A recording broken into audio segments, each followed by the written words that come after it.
Now, normally I don't do the international thing too early in the show, and there's certainly lots of other conversations about the rest of the world. However, we have to note something, which is that the war in Ukraine is starting to move to a new level, and a new level which could result in the potentials of the beginning of the closest thing to a world war since, of course, the 1940s. Now, we know that Russia invaded Ukraine. Ukraine has a right to defend itself. They are doing so with the support of the Western world and principally with the help of the United States. But a decision was made by Joe Biden after the election that guaranteed that his vice president would not take over from him. In the lamest duck part of a lame duck presidency, he has announced that United States missiles can be used by Ukraine, and guess what? They have been. These missiles are not being fired in Ukraine by Ukraine to hit the Russians that are in Ukraine. These are now being fired into Russia. The response from Putin is to say that this is a new level of attack and potentially a nuke might be the option. Of course, if that's the case, despite the fact that Ukraine is, of course, not part of NATO, every country around it, with the exception of Russia, is part of NATO.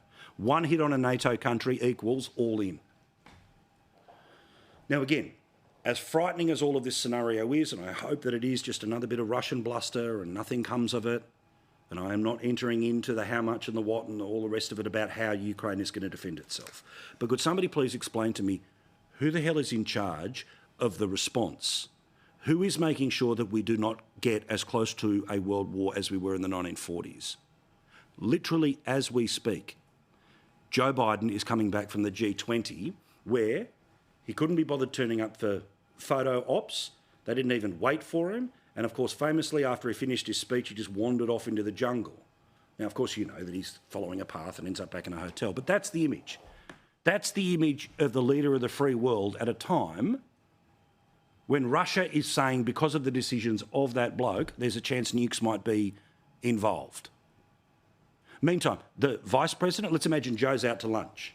The vice president, yes, licking her wounds after an election that her people and her believed was going to go her way. Well, she's not in Washington. She's nowhere near the Situation Room. In fact, she's buggered off to Hawaii. She's on holidays. And she can have all the holidays that she wants on January 20, when she hands in her gun and she hands in her badge. But till then, you've got, effectively, a gone fishing sign which has been put out the front of the White House. This is extraordinary. A decision to escalate that Biden refuses to answer. Here's an example of press trying to ask him about why did you take this to the next level when your time is running out? For your birthday, will you talk to us, sir? As a gift to the press, will you please talk to us?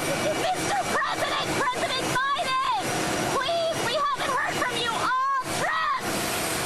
Mr. President! This is frightening. It truly is. Thank goodness Trump's coming, and thank goodness Trump is going to be able to take over on the 20th. But there's only one president, one government at a time. We'll talk about this with Nigel Farage.